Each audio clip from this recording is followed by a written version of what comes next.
Hi friends, আজ শনিবার 28শে ফেব্রুয়ারি।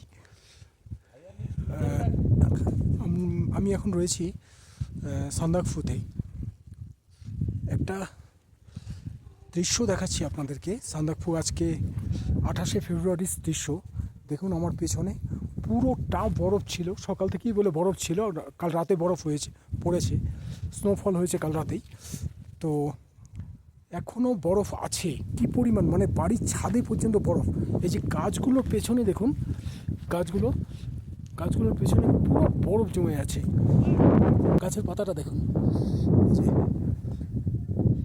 পুরো, আমি ধরলে এটা পুরো আমার হাত মোজাটা ভিজে যাবে, ওই জন্য ধরছি না। পুরো বরফ জমে আছে। মানে কাল রাতে স্নোফল হয়েছে। ওয়েদার তো ভীষণ খারাপ ছিল কাল রাতে থেকেই ওয়েদার। খবর এরকমই ছিল আমাদের কাছেও। তো আমরা এই প্রোগ্রাম করেই এসেছিলাম যে এবার স্নো দেখতে যাব। এই দেখুন পুরো এদিকে এতটাই বরফ, পুরো স্লিপারি হয়ে আছে পুরো। এই যে গাছের পাতাগুলো, ওই যে সামনে ওরা দুজন দাঁড়িয়ে আছে দেখুন, দেখাই যাচ্ছে না, এত ওয়েদার খারাপ, ভিজিবিলিটি একদম নীল বললেই চলে। অসাধারণ দৃশ্য। মানে যেটা শিলিগুড়িতে বসে আমরা এটার কল্পনা করতে পারছিলাম না যে কীরকম ধরনের দৃশ্য হতে পারে।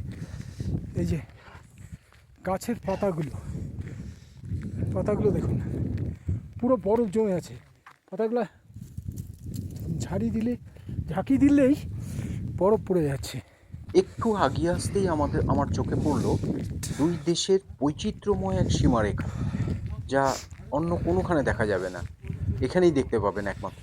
রয়েছে এখন নেপালে, এই যে নেপালের বর্ডার, হ্যাঁ, এদিকটা ইন্ডিয়া, এদিকটা নেপাল। মানে আমার ঠিক পেছন দিকটা কিন্তু নেপাল।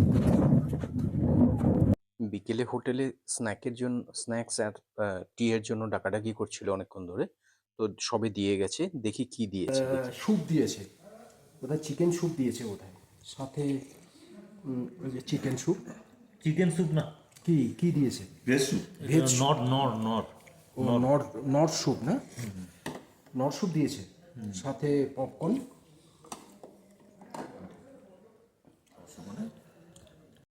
ঠান্ডার মধ্যে বেশ ভালো লাগছে খেতে, মারাত্মক ঠান্ডা এখানে। এই যে আমার সাথে এরা তো এই যে জমে গেছে প্রায়।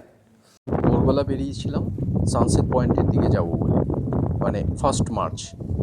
তো ওখানে যেতে যেতে রাস্তায় হঠাৎ দূরে পাহাড়ে রৌদ্রের ঝলক, ওই দেখুন রৌদ্রের ঝলক দেখে মনটা এত ভালো লাগলো। এবং মনে একটা জিনিস চিন্তা হলো, মানে ভাবলাম যে পাহাড়ের পরিস্থিতি যেরকম যে কোনো সময় পরিবর্তন হতে পারে। কালকের ওই ওয়েদারের পরে আজকে সকালবেলা এই রকমভাবে কাঞ্চনজঙ্ঘা দেখতে পারবো, এটা আমরা কখনো ভাবিনি এবং আশাও করিনি। কিন্তু দেখুন কি সুন্দর কাঞ্চনজঙ্ঘা দেখা যাচ্ছে। হ্যাঁ, এটা পুরো কাঞ্চনজঙ্ঘাটা দেখা যাচ্ছে। হ্যাঁ, একটু পরে আবার স্লিপিং বুদ্ধাটা দেখলাম, মানে দূরে স্লিপিং বুদ্ধাটা দেখা যাচ্ছে, খালি মুখটা দেখা যাচ্ছিল, বাকি সব ক্লাউড ছিল, মানে মেঘে মানে ভরা ছিল। এটা ফোরকাস্ট কিছুটা ছিল যে সকাল থেকে পাবো বলে। ঠিক আছে, তবে আজ এখানে শেষ করি।